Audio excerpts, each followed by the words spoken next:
નમસ્કાર મિત્રો, હું અમિત આપનું સ્વાગત કરું છું એક્ઝામ ડ્રિફ્ટમાં. મિત્રો, આજે આપણે ગણિતની અંદર જીસી ફર્સ્ટ ડે સેકન્ડ શિફ્ટમાં જે એક્ઝામ લેવાઈ હતી, એનું આજે આપણે સોલ્યુશન જોવાના છીએ. ઓકે. અને હજી કહું છું મિત્રો કે જે બિગનર્સ છે અને જે પહેલાથી બધું વાંચી લીધું છે, બરાબર, ખાલી આ 2100 પીવાયક્યુ તમે કરી લો ને. ગણિતની વાત કરું છું, 2130 ક્વેશ્ચન છે ટોટલ. એટલું તમે કરી લો ને, આરામથી તમે 20+ તો સ્કોર કરી શકશો.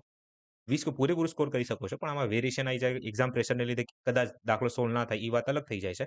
પણ 20+20 કહું છું, તો 20 તો બહુ જ ઓછું જ કહું છું, તમે વધારે સ્કોર કરી શકો છો. ઠીક છે. હવે વધારે મારે નહીં કહેવું, હવે ડાયરેક્ટ આપણે ક્વેશ્ચન સોલ્વ કરીએ. તો ક્વેશ્ચન નંબર 1 જુઓ. એક કાર 4 કલાકમાં 184 કિલોમીટર અને 3 કલાકમાં 174 કિલોમીટરની મુસાફરી કરે છે. પહેલી ટ્રીપમાં કારની ઝડપ અને બીજી ટ્રીપમાં તેની ઝડપનો ગુણોત્તર શોધો. ઓકે. તમને એનો ફોર્મ્યુલા ખબર છે ને? તમે અને ઝડપ, એના ઝડપ ઝડપ બરાબર અંતર છેદમાં સમય હોય છે. ઠીક છે. આ તો સમય બરાબર અંતર છેદમાં ઝડપ કરી શકો છો. આગળ પાછળ થાય છે. અહીં મારે ઝડપનો ગુણોત્તર શોધવાનો છે. આ ટ્રીપ 1 લખું છું, આ ટ્રીપ 2 લખું છું. અહીં અંતર જે છે 184 છે અને સમય જે છે એ 4 છે. અહીં જે અંતર છે 174 છે અને અહીં 3 કલાક લખ્યું છે. હવે ભાગાભાગી કરો. 4 થી ભાગ કરો તો 4 થી ભાગ ચોખ્ખું ચોખ્ખું 16 અને અહીં અહીં જશે 46. 3 થી ભાગ કરશો તો અહીં તમારો જવાબ આવી જશે 5 તરી 15 15 એટલે હા, અહીં 58 આવી જશે. ઠીક છે. હવે મિત્રો તમને ખબર છે ગુણોત્તર જે છે ને કોઈ પણ સંખ્યાનું સૌથી સાદું સ્વરૂપ હોય છે. ઓકે. ચાલો આપણે 2 થી ભાગ કરીએ, કેમ કે હજી આ સાદા સ્વરૂપમાં આવશે. તો 2 થી ભાગ કરીશ તો અહીં તમારો જવાબ 23 આવશે અને 2 થી ભાગ કરશો તો 29 તમારો જવાબ આવશે. ઠીક છે. તો આ તમારું ફાઇનલ આન્સર છે, 23 ને 29. ઠીક છે. ચાલો, ઓપ્શન તમને ખબર પડી હશે. જે કંઈ છે ભાગ જ કરવાનું હતું આપણે, બરાબર. નેક્સ્ટ જુઓ કે ક્રમિક 3 એકી પ્રાકૃતિક સંખ્યાઓનો સરવાળો 159 છે, એટલે 159 છે. તો પછી સૌથી મોટી સંખ્યા કઈ? તો અહીં સરવાળો લખ્યો છે. તમને મિત્રો ખબર છે સરેરાશ બરાબર શું હોય છે? યસ, સરેરાશ બરાબર કુલ સરવાળો, કુલ સરવાળો છેદમાં કુલ સંખ્યા. ઠીક છે, બેઝિક કન્સેપ્ટ છે, બધાને ખબર છે. કુલ સંખ્યા હોય છે. તો અહીં કુલ સરવાળો મને આપ્યું છે. કેટલું? 159. ઠીક છે ને? અને કેટલી સંખ્યાઓ છે? 3 સંખ્યાઓ છે. કેમ કે 3 એકી પ્રાકૃતિક સંખ્યાઓનો સરવાળો લખ્યું છે. તો 3 જે છે કુલ સંખ્યાઓ છે, અહીં ભાગ કરી દઈશ ને તો મારો જવાબ જે છે એ 5 તરી અને અહીં 53 આવી જશે. હવે મિત્રો ક્યારે પણ તમને એકી સંખ્યાઓ દેખાય ને એકી સંખ્યાઓનો સરેરાશ પૂછે તમારાથી. આ ડાયરેક્ટ કન્સેપ્ટ કહું છું તમને, બેઝિક કહું તમને હમણાં. તો કોઈ પણ એકી એટલે ક્રમિક 3 એકી પ્રાકૃતિક સંખ્યા પૂછી લે તો એનો જે સરેરાશ હોય છે ને એ હંમેશા વચ્ચેવાળો તમારો આન્સર હોય છે. ઠીક છે, આ કન્સેપ્ટ છે. તો અહીં વચ્ચે જે છે ને 53 છે, એટલે આખી સંખ્યાનો જે સરેરાશ છે 53 છે. તો વચ્ચેવાળો જે સંખ્યા હશે ને, વચ્ચેની જે સંખ્યા હશે એ 53 હશે. વચ્ચેની સંખ્યા 53 હશે. હવે તમને ખબર છે કે એકી સંખ્યા તો ભાઈ એક છોડીને એક હોય છે, એટલે પેલા બેકી આવશે પછી એકી સંખ્યા. તો 53 પછી કઈ એકી સંખ્યા આવે? તમે કહેશો સર 51. અને 53 ની આ બાજુ કઈ એકી સંખ્યા આવશે? તમે કહેશો સર 55, 55. પૂરું થઈ ગયું. સૌથી આ ત્રણેયમાં સૌથી મોટી સંખ્યા કઈ? 55. ચલો આ બી ના ફાવે. ચલો બેઝિકથી જઈએ આપણે. બેઝિક. હવે એટલું તો તમને આવડતું હશે કે ક્રમિક એકી સંખ્યાને કઈ રીતે દર્શાવવાનું હોય છે. કંઈક આ રીતનું છે. હું ધારી લઈશ કે એકી સંખ્યા x હોય છે, પછી x+2 હોય છે, પછી x+4 હોય છે. આ એકી સંખ્યાને આ રીતે દર્શાવવામાં આવે છે. ઠીક છે? ચાલો. તો આ એકી સંખ્યાઓ છે. હવે આમનું જે સરવાળો છે એ કેટલું આપ્યું છે? 159 આપ્યું છે. ઓકે. જે ક્વેશ્ચન હતું એ રીતે મેં દર્શાવી દીધું કે આ ક્વેશ્ચન હું આ રીતે દર્શાવી શકું છું. All done? હવે અહીંયા જો. હવે સરવાળો કરી દો. x+x+x એટલે 3x પ્લસ 4 ને 2 6 બરાબર 159 એટલે 159. ઠીક છે. 3x બરાબર -6 કરી દો. 159 -6. આ બધું શું ના કરવાનું હોય છે, પણ આપણે સમજી રહ્યા છે ધેટ્સ વાય 153 લખું છું. ઠીક છે. x થી ભાગ કરો તો 51. 5 થી ભાગ કરશો તો અહીં તમારો જવાબ શું આવશે? 51 આવશે. હવે આ ત્રણેયમાં આપણી 3 સંખ્યા કઈ હતી? x હતી, x+2 પછી x+4 આ રીતનું હતું. ઠીક છે ને? તો અહીં તમારો જવાબ શું આવે છે? 51 આવે છે ને? તો આ તમારો જવાબ અહીં 51 છે. 51 માં 2 53 છે અને 51 માં 4 એટલે કે 55. તો આ ત્રણેયમાં સૌથી મોટી સંખ્યા કઈ? 55. આ હતું બેઝિક. આ દાખલો વાંચો મિત્રો કે 115 ગુણ્યા 115 માઇનસ 2 ગુણ્યા 115 ગુણ્યા 45 પ્લસ 45 ગુણ્યા 45 ની કિંમત શોધો. તો ભાઈ હું તો દાખલો સોલ્વ નથી કરવાનો. હું ડાયરેક્ટ જે છે ને આ દાખલાને ડિજિટલ સમના હેલ્પથી સોલ્વ કરીશ આને. ડીએસ નો યુઝ કરીશ. ડીએસ એટલે કે ડિજિટલ સમ. ડિજિટલ સમ. મિત્રો ડિજિટલ સમ શું હોય છે ઇન ડિટેલ તમારે સમજવું હોય તો મેં મારા યુટ્યુબ ચેનલનું સેકન્ડ વિડીયો હતું એ મેં અપલોડ કર્યું છે. તો ખાસ દેખજો જો ખબર ના પડે. ઇન ડિટેલ બધું એકદમ શું કહેવાય ડેપ્થમાં ગયો છું. બરાબર? તો ખાસ દેખજો વિડીયોને. તો આ ડિજિટલ સમ છે. ઓવરવ્યૂ આપી દઉં તમને શું હોય છે. ડિજિટલ સમનું મિનિંગ એવું થાય છે કે જે સંખ્યાઓ ને એ અંકોનું બનેલું છે, બરાબર? તો સંખ્યાની અંદર જેટલા પણ અંકો હોય ને એનો સરવાળો કરો અને એક અંક સુધીમાં એનો જવાબ લઈને આવો. એક અંક સુધીમાં એનો જવાબ લઈને આવવાનું હોય છે. એ હોય છે ડિજિટલ સમ. ઠીક છે? તો આ એની એક નિયમ કહી શકો છો કે રૂલ છે, બરાબર? સેકન્ડ થિંગ હોય છે એની અંદર કે 9 તમને દેખાય છે ને ડિજિટલ સમની અંદર, તો એને આપણે 0 કાઉન્ટ કરવાનું, 0 ગણવાનું, બરાબર? થર્ડ નિયમ કંઈક આ રીતનું છે કે એક વાર સરવાળો હોય છે અને એક ગુણાકાર હોય છે. જ્યારે તમે સંખ્યાનો સરવાળો કરશો એટલે કે આપણે યુઝ્યુઅલી આની અંદર 9 ને ગણતરી રાખીએ છીએ 9 ની. તો કોઈ પણ સંખ્યામાં તમે 9 ઉમેરો ને કે 9 ની અંદર કોઈ પણ સંખ્યાને ઉમેરશો જેમ કે અહીંયા 2 ઉમેરું છું, બરાબર? તો મારો જે જવાબ છે ને એ હંમેશા 2 જ આવશે. ઓકે. જેમ કે આ 7 છે, 7 માં 9 ઉમેરીશ ને તો મારો જવાબ હંમેશા 7 જ આવવાનું છે. ઓકે. કાં તો 9 માં 7 ઉમેરો કે 7 માં 9 ઉમેરો તો ઇન શોર્ટ જવાબ જે છે તમારો 7 જ આવવાનું રહેશે. ઠીક છે? તો આ એક નિયમ છે. સેકન્ડ નિયમ કંઈક આ રીતનું છે કે કોઈ પણ સંખ્યાનો તમે 9 વડે ગુણાકાર કરો તો એનો જે ડીએસ છે, આપણે ડીએસની વાત કરતો હતો આમાં કે જે સરવાળો કરશો 9 વડે તો એનું જે ડીએસ હશે એ હંમેશા 9 જ આવવાનું રહેશે. અરે 7 જ આવશે કે ગમે તે સંખ્યા લો, એ સંખ્યા તમારી તમને પાછી મળશે. તો કોઈ પણ સંખ્યાનો ગુણાકાર તમે 9 વડે કરો ને તો એનું જે ડીએસ છે ને ડિજિટલ સમ એ હંમેશા 9 હોય છે. બસ હવે આ બધી વસ્તુને આપણે અહીંયા યુઝ કરવાનું છે. તો જુઓ 5 ને 2 7, 5 ને 2 7, સત્તું સત્તું 49, 49 હજી આ 2 અંકોમાં છે. આપણે સિંગલ ડિજિટમાં લાવવાનું છે. તો 9 ને આપણે 0 કાઉન્ટ કરશું તો અહીં આપણો જવાબ શું આવશે 4. ઠીક છે? કાં તો 9 4 તમે 13 કરતો હોય તમારું ટોટલ ડિજિટલ સમ જે છે 4 જ આવવાનું રહેશે. ઠીક છે? હવે આની વારી જુઓ. આ 2 છે, આ 5 ને 2 7 છે. 2 ગુણ્યા 7 ગુણ્યા 5 4 9. ઠીક છે? 5 4 9. તો ઇન શોર્ટ કોઈ પણ સંખ્યાનો 9 વડે ગુણાકાર કરો 7 દુ 14 ગુણ્યા 9 તો જે તમારો જવાબ આવશે ને એ હંમેશા 9 જ રહેવાનું છે. ઓકે? ચાલો હવે આની વારી. 45 આ થઈ ગયું છે ને આની વારી. 45 ગુણ્યા 45. 5 4 9 ગુણ્યા 9 તો આ તો ઓલરેડી ભાઈ મારો જવાબ જે છે 9 જ ફાઇનલ છે. ઠીક છે? ચાલો. તો -9 પ્લસનો ઉડી ગયું. તો જે મારું ડીએસ આવ્યું છે ડિજિટલ સમ જે છે ને એ 4 છે. હવે ઓપ્શનમાં ચેક કરો તો ચેક કરજો કે કઈ સંખ્યાનો જે ડિજિટલ સમ છે ને એ 4 આવે છે. 6 ને 1 7 આ નથી. 5 ને 2 7 આ નથી. 9 4 એટલે 9 ને આપણે 0 કાઉન્ટ કરવાનું જ્યારે આપણે સરવાળો કરીએ છીએ તો અહીં જે જવાબ આવે છે 4 આવે છે. યસ. તો આ 3 જે છે ને મારો જવાબ હશે. ઠીક છે? એક્ઝામ ટાઈમમાં આ એપ્રોચ તમારે યુઝ કરવાનો હોય છે. ચાલો. એક્ઝામ્પલ જે ખરેખર ડીએસનું તમારાથી પૂછ્યું છે આ. ઠીક છે? ચાલો નેક્સ્ટ ક્વેશ્ચન જુઓ.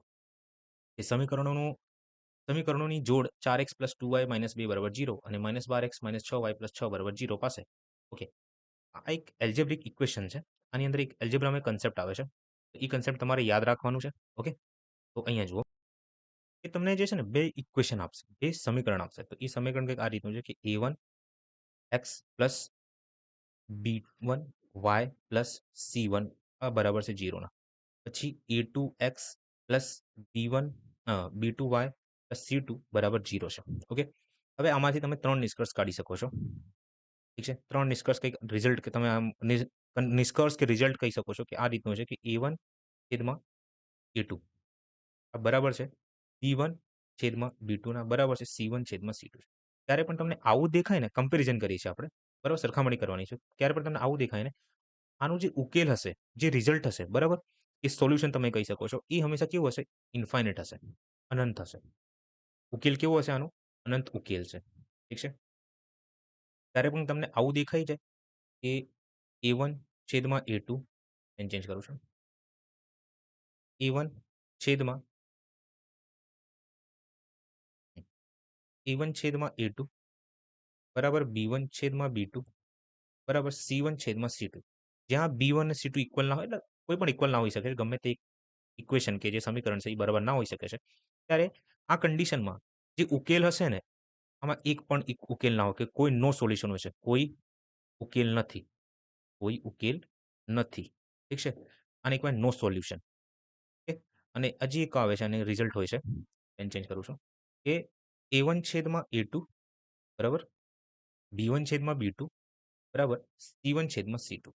આમાંથી ત્રણે ત્રણ જે છે ને ઇક્વલ ના હોય ત્યારે તમે શું કહી શકશો કે કોઈ પણ સોલ્યુશન નથી. કોઈ પણ ઉકેલ નથી. ઠીક છે? કોઈ પણ સોરી સોરી કોઈ ઉકેલ છે. કોઈ પણ એક એક ઉકેલ છે. ઠીક છે? કોઈ પણ એક ઉકેલ છે. જેને યુનિક સોલ્યુશન કહેવામાં આવે છે. શું કહેવામાં આવે છે આને? Unique solution. Unique solution. ઠીક છે? ઇંગ્લિશમાં યુનિક સોલ્યુશન કહેવામાં આવે છે. વન સોલ્યુશન કહેવામાં આવે છે. હવે યુનિક સોલ્યુશન તમે જોઈ લેજો, બરાબર? ચાલો.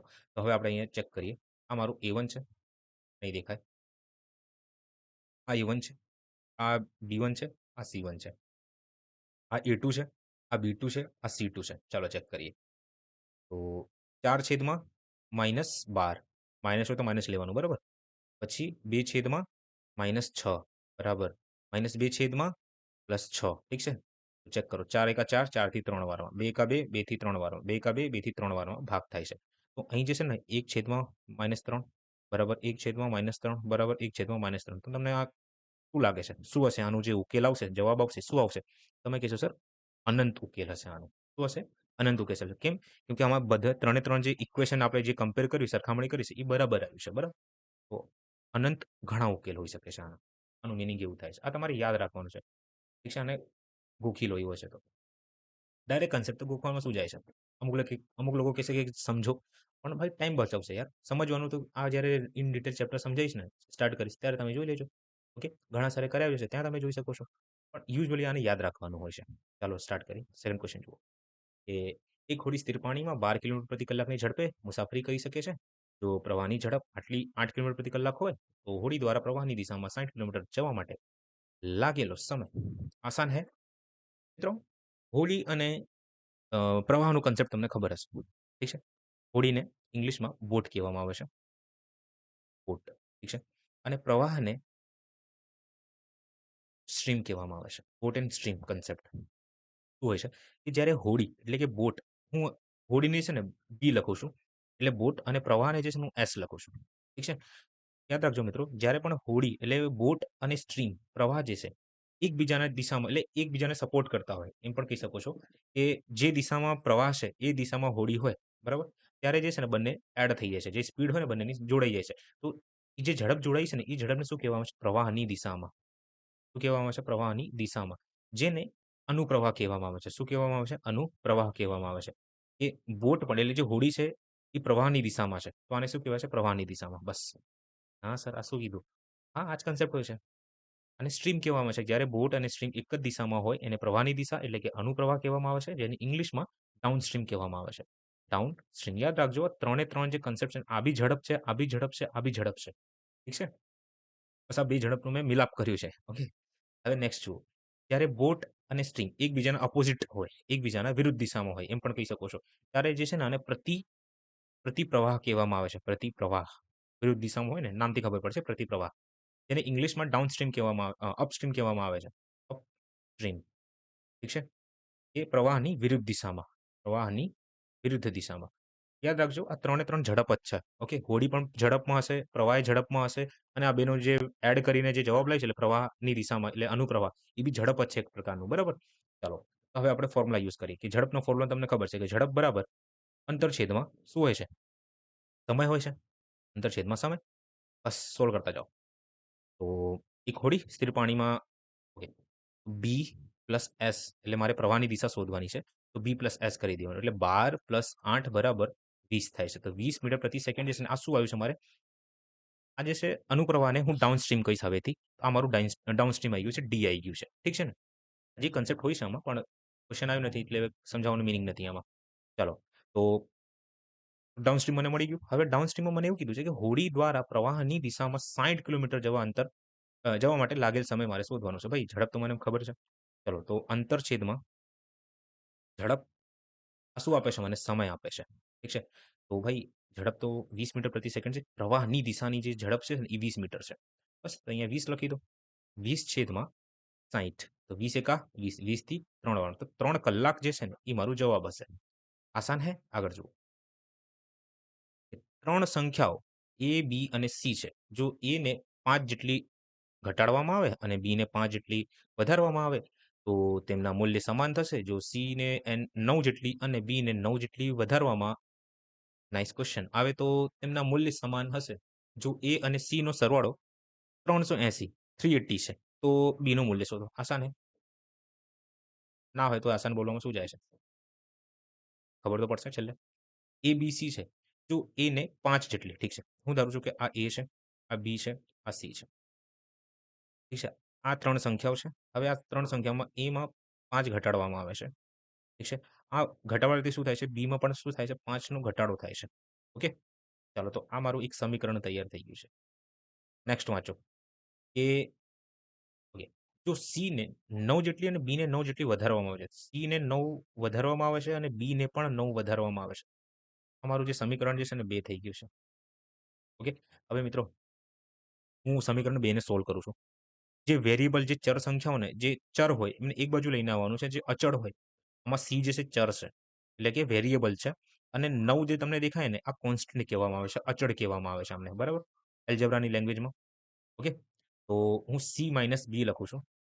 સી માઇનસ બી અને આ +9 જે છે એ ત્યાં જ રહેવા દઉં છું. આ વાળા +9 ને પેલી બાજુ લઈ જાઉં તો -9 થઈ જશે. +9 માઇનસનો શું થાય છે? 0 થાય છે. તો અહીંયા 0 લખી દો. હવે આ માઇનસ બી છે ને આ 0 ની આ બાજુ લઈને આવશો તો સી જે છે ને સી બરાબર બી થઈ જાય છે. સી બરાબર બી થઈ જશે. હવે હું આને સોલ્વ કરું છું. એ આ માઇનસ બી ને આ બાજુ લઈને આવશો તો બી માઇનસ થઈ જશે અને આ -5 છે. આ શું છે? ઓકે ઘટાડવામાં અચ્છા આમાં વધારવામાં આવે છે. Okay, okay. એક સેકન્ડ હો. અહીં +5 છે. ઓકે.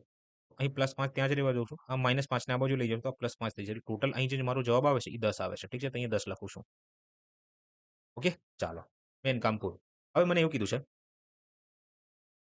હા, તો તેમના મૂલ્ય સમાન હશે. જો એ અને સી નો સરવાળો 380 છે. એ અને સી નો જે સરવાળો છે 380 છે. મિત્રો અહીં એ પ્લસ બી નો એ પ્લસ સી નો જે સરવાળો છે એ 380 છે.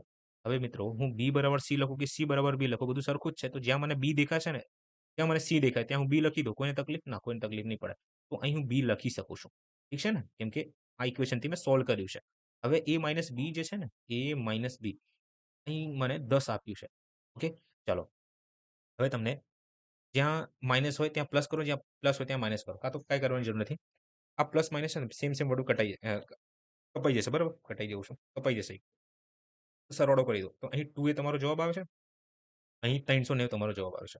તો એ બરાબર 390 છેદમાં 2 કરી દો. તો તમે ભાગ કરશો તો અહીં તમારો જવાબ જે છે 19 દુ 19 અને 195 195 જે છે એ તમારો જવાબ આવે છે. ઓકે? તો બી નું મૂલ્ય શું હશે? તો આ તો મેં એ નું મૂલ્ય શોધ્યું છે. એનું મૂલ્ય છે આ એ નું મૂલ્ય છે. ઓકે? બસ તો એ નું મૂલ્ય મને ખબર છે 195 છે. 195 માઇનસ બી બરાબર 10 કરો. ઓકે? નહીં દેખાય ને? ઓકે. હોપ સો તમને દેખાતું હશે. ચાલો. તો 195 જે છે ને ત્યાં જ રહેવા દઉં છું. માઇનસ બી ને પેલી બાજુ લઈ જશે પ્લસ થઈ જશે અને 10 ને આ બાજુ લઈ આવશું તો -10 થઈ જાય છે. તો કોના બરાબર છે? બી બરાબર છે. બી ની વેલ્યુ જે છે ને 185 ગઈ છે. તમે ગમે તે રીતે સોલ્વ કરી શકો છો. ઠીક છે? મેં આ રીતે કર્યું છે. ઓકે? તો અહીં જે મારું જવાબ આવ્યું છે એ 185 છે. ઠીક છે ને? આગે बढ़ते हैं. હવે આ જુઓ. નેક્સ્ટ.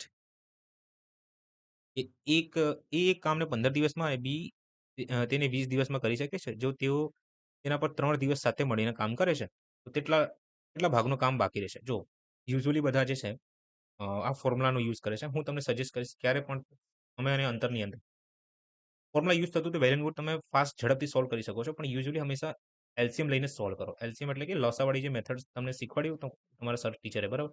એ મેથડ યુઝ કરો. વેલ એન્ડ ગુડ રહેશે. બરાબર? દરેક જગ્યાએ કામ આવશે. તો ચાલો જોઈએ અહીંયા. હા, તો એ એક કામને 15 દિવસમાં કરે છે. તો એ જે છે એ કામને 15 દિવસમાં પૂરું કરે છે.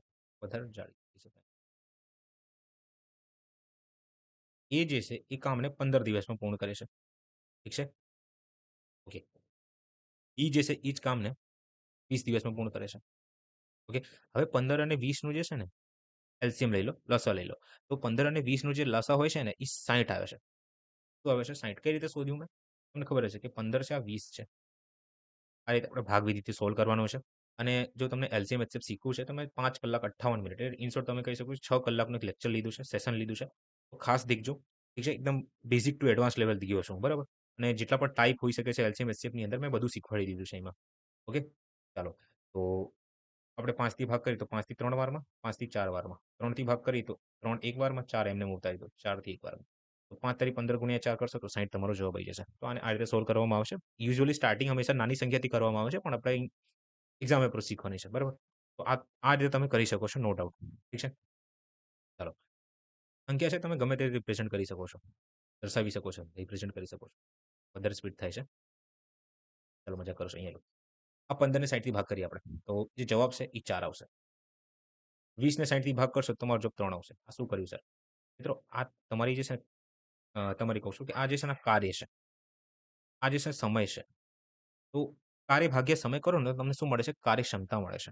શું મળે છે? કાર્યક્ષમતા મળે છે. બસ એ જ મેં અહીં કર્યું છે. ઠીક છે? ચાલો. કાર્યક્ષમતા મને મળી ગઈ છે. હવે મને એવું કીધું છે કે જો તેઓ તેના પર 3 દિવસ સાથે મળીને કામ કરે છે. 3 દિવસ સુધી એ જે છે 4 ની એફિશિયન્સીથી અને બી જે છે 3 ની એફિશિયન્સીથી એટલે 3 ની કાર્યક્ષમતાથી કામ કર્યું છે. બરાબર? તો 4 ને 3 કેટલું થાય છે? 7. 3 દિવસ સુધી 7 ની એફિશિયન્સીથી 7 ની કાર્યક્ષમતાથી એ અને બી એ જોડે મળીને કામ કર્યું છે. તો ટોટલ કાર્ય જે છે અમને 21 પૂર્ણ કર્યું છે. 21 કાર્ય પૂર્ણ કર્યું છે. ઓકે. તો કેટલું કામ બાકી રહી ગયું હશે? ટોટલ કાર્ય તો આપણે જે ફાઇન્ડ કર્યું એ કેટલું છે? 60 છે. 60 છે. 60 માંથી આપણે માત્ર 21 કાર્ય પૂર્ણ કર્યું છે. તો બાકી કેટલું રહી ગયું હશે? તમે કીધું સર આસાન હે. 39 એટલે 39 કાર્ય જે છે એ બાકી હશે. ઓકે. બસ એ જ પૂછ્યું છે મારાથી કે તેઓ તો કેટલા ભાગનું કામ બાકી છે? તો ટોટલ કાર્ય કેટલું છે? ટોટલ કાર્ય મારે આ જ વસ્તુને મારે દર્શાવવું હોય તો હું આને આ રીતે દર્શાવી શકું છું કે ટોટલ કાર્ય જે છે મારી જોડે 60 છે. આ 60 માંથી માત્ર ને માત્ર 39 કામ જે છે ને એ બાકી છે. ઓકે. તો આપણાથી સાદા સ્વરૂપમાં પૂછ્યું છે તો આને 3 થી ભાગ કરી દો. 3 થી 13 વારમાં, 3 થી 20 વારમાં. તો 13/20 જે છે ને એ આપણો જવાબ હશે. ઠીક છે ને? મિત્રો આ ક્વેશ્ચન વાંચો કે સિટી એ અને સિટી બી વચ્ચેનું અંતર આટલું છે. અને જો કોઈ ટ્રેન 55 કલાકમાં અંતર કાપે છે, તો આ 2 શહેરોના રેલવે સ્ટેશનનો વચ્ચેની ટ્રેનની સરેરાશ ઝડપ ખાલી જગ્યા છે. ઓકે. તો મિત્ર અહીં જે આપણે છે ને સરેરાશ ઝડપ શોધવાની છે. તો સરેરાશ ઝડપ જે છે બરાબર હશે. અંતરછેદમાં કુલ અંતરછેદમાં કુલ અંતર કુલ અંતર છેદમાં સમય. કુલ સમય કહી શકો છો. કુલ સમય. ઠીક છે? ચાલો. ભાઈ અહીં મને ક્લિયર દેખાય છે કુલ અંતર જે છે એ 24:75 છે. અને જે ટ્રેન જે છે એ 55 કલાકમાં એટલે ટોટલ ટાઈમ આપ્યું છે મને એ 55 નું છે. હવે મિત્રો આ ટાઈપના ક્વેશ્ચન મારે સોલ્વ કરવું હોય ને તો હું લોજિક જોઈશ. તો આ 55 છે ને માત્ર 2 ના ઘડિયામાં જ આવે છે. એટલે 2 સંખ્યાઓના ઘડિયામાં આવે છે. એક 5 ના ઘડિયામાં અને એક 11 ના ઘડિયામાં આવે છે. હવે મિત્રો મેં તમને 11 ની એમ કહી શકો છો કે એપ્રોચ શીખવાડ્યું છે, એક ટ્રિક શીખવાડ્યું છે. બરાબર? ટ્રિક તો વર્ડ ના યુઝ કરવું જોઈએ આપણે. પણ ઠીક છે. ટ્રિક વડે મેં ટ્રિક કહું છું કે 11 વડે મેં તમને શીખવાડ્યું છે કે ગુણાકાર કઈ રીતે કરવાનો. જેમ કે 34 × 11 કરું છું. તો ડાયરેક્ટ તમને મેં શીખવાડ્યું છે કે અહીંયા 3 લખવાનું, અહીં 4 લખવાનું અને 4 ને 3 7 લખી દેવાનું. બરાબર? ચાલો તો અહીં જે આપણો જવાબ આવ્યો છે 374 રહી ગયું છે. ઠીક છે? 374. તો હું એક કન્ક્લુઝન અહીંથી કાઢી શકું છું ને કે ક્યારે પણ મને આવું દેખાય છે ને કે આ બેનો સરવાળો 4 અને 3 નો સરવાળો એ 7 હોય છે. એ 7 દેખાય એટલે ટોટલ સમ 7 થાય છે. તો આ જે સંખ્યા છે ને હંમેશા 11 થી ભાગ થશે. 11 અને 43 થી ભાગ થવા વાળી હશે. 374 જે છે. ઠીક છે ને? વાઇસ વર્સા કહી શકું છું. બરાબર? તો બસ આ 5 અને 11 છે. હવે આપણે અહીંયા ભાગ કરીએ આને. પહેલા હું 5 થી ભાગ કરી દઉં છું આને. ઠીક છે? 5 થી ભાગ કરું છું. તો 5 થી 4 વારમાં 20, 4 વધ્યું. 5 થી 9 વારમાં ઠીક છે? 45 વધ્યું 4 વધ્યું 4 એટલે 5 થી ભાગ કરીશ ને 45 અને 2 એટલે 5 આવશે અહીંયા. ઠીક છે? 495. હવે મિત્રો આ 5 છે, આ 4 છે. 5 અને 4 નો સરવાળો કેટલું થાય છે? તમે કહેશો 9 થાય છે. તો 9 અહીંયા છે. યસ. તો આનું મીનિંગ એવું થાય છે કે આ સંખ્યા પૂર્ણ રીતે 11 થી ભાગ થશે. તો 11 થી ભાગ કરી દો. તમારો જે જવાબ છે ને એ 45 આવે છે. ઠીક છે? અહીં 34 × 11 છે તો હું 374 લખું છું. તો મારે રિવર્સમાં જવું હોય તો ડાયરેક્ટ 34 ના લખી શકું. ઠીક છે ને? આ 3 અને 4 જ ખાલી મારે લખવાનું હશે. ઓકે? તો આ એક કન્સેપ્ટ તમે જાણી શકો છો. અહીં જે મારો જવાબ આવ્યો 45 કિલોમીટર પ્રતિ કલાક છે. ઓકે?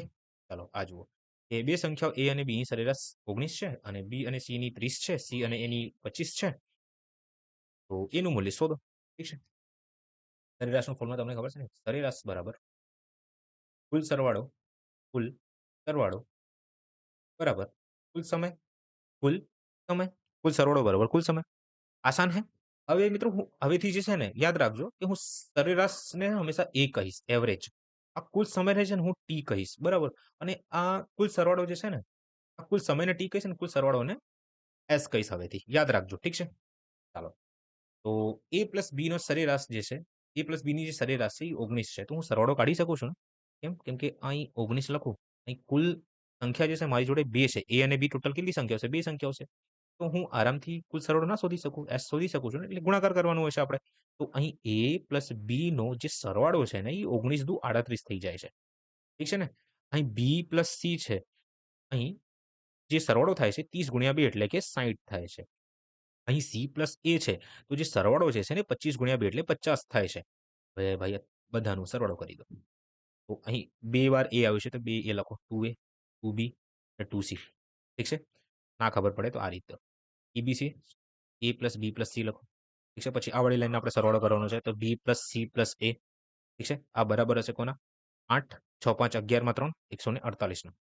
બરાબર? ઠીક છે ને? ચાલો 148. હવે મિત્રો અહીં a કેટલી વાર આવ્યું છે તમે વિચારો 2 વાર a આવ્યું છે. અહીં બી કેટલી વાર આવ્યું છે 2 વાર. સી 2 વાર. ઠીક છે 2c. હવે આમાંથી હું 2 છે કોમન કાઢી લઉં છું.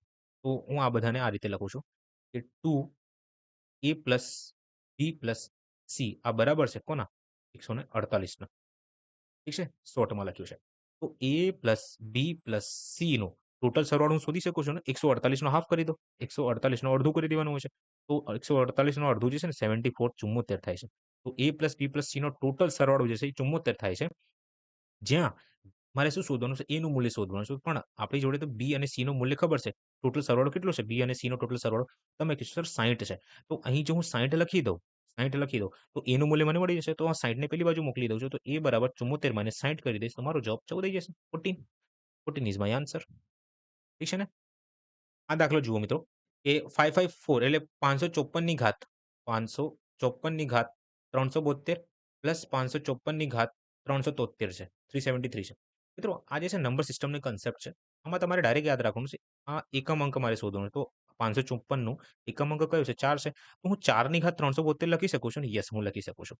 554 માં 4 જે છે એ ઘાત છે એટલે આધાર છે એટલે એકમ સ્થાનમાં છે. તો આ એકમ એટલે 4 ની ઘાત 373 છે.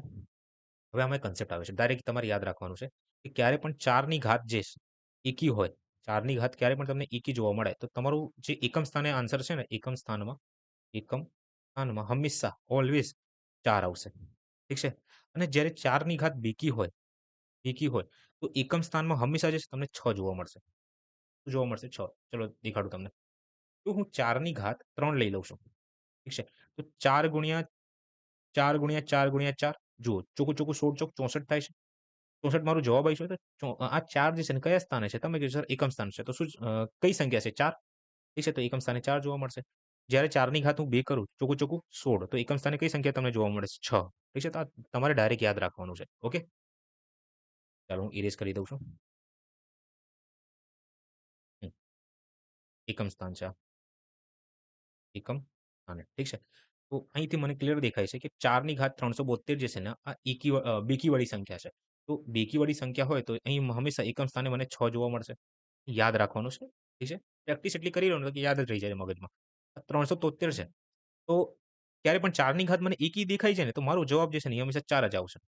6 ને 4 કેટલું થાય છે? તમે કહેશો 10 થાય છે. પણ 10 તો 2 અંકોની સંખ્યા મને જવાબ મળ્યું છે. તો આ 0 છે 0 એ હંમેશા એકમ સ્થાને જોવા મળશે તમને. 0 આવશે જ ને આવશે. બરાબર?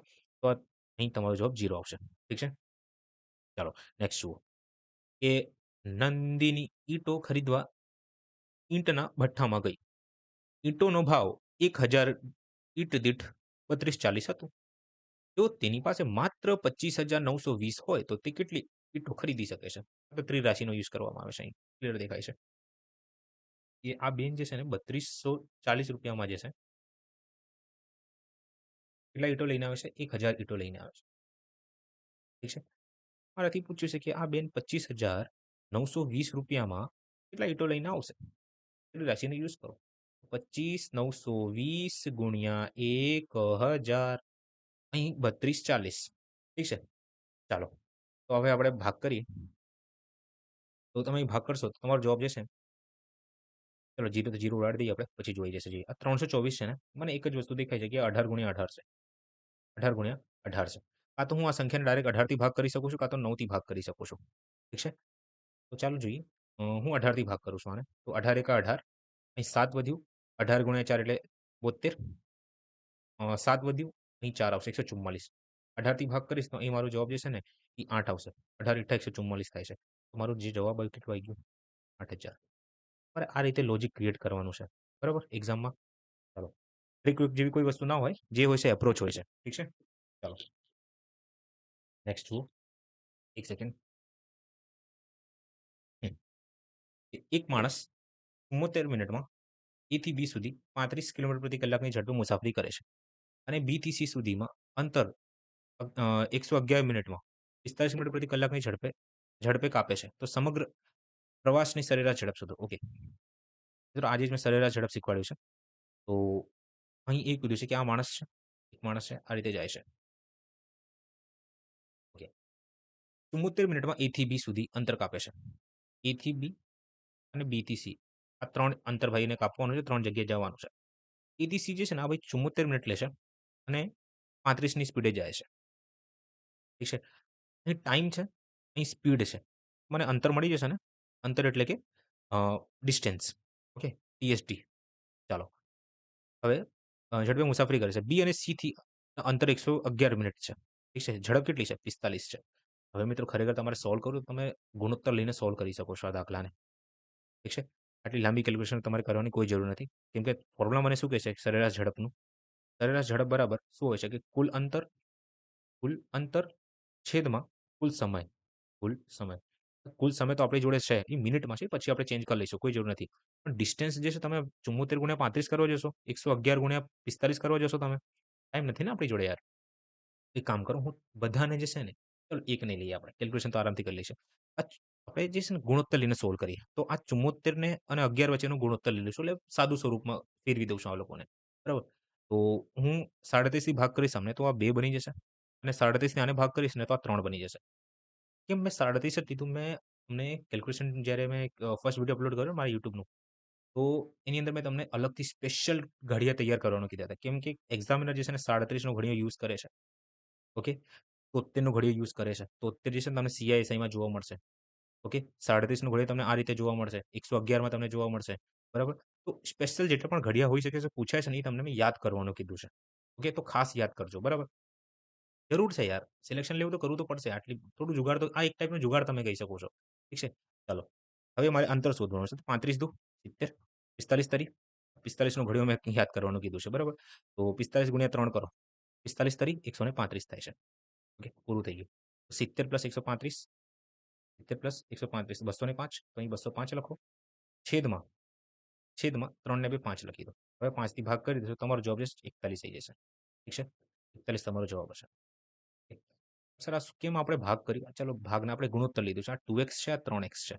તો અહીં 70x અને અહીં 135x આવી જશે. કેમ કે ગુણાકાર કરશો તમે. ઓકે. થોડું સરખું જ રહેવાનું છે. કોઈ મિનિંગ નથી. છેલ્લે જે છે ને આ x થી x કપાઈ જવાનું છે. એટલે મેં ડાયરેક્ટ લખ્યું છે. ઓકે. આ દાખલો વાંચો મિત્રો કે એક વેપારી 1200 માં લિસ્ટેડ જૂનું કુલર ખરીદે છે અને તેને 20% 10% અને અનુક્રમે ડિસ્કાઉન્ટ મળે છે. ઠીક છે. તો તેના સમારકામ માટે 400 ખર્ચે છે અને તેને 20% ના નફા પર વેચે છે. તો કુલરની વેચાણ કિંમત શોધો. આસાન હે? આ જે મેન્શન કર્યું છે ને આ તમારી છાપેલ કિંમત છે. છાકી છે. ઠીક છે.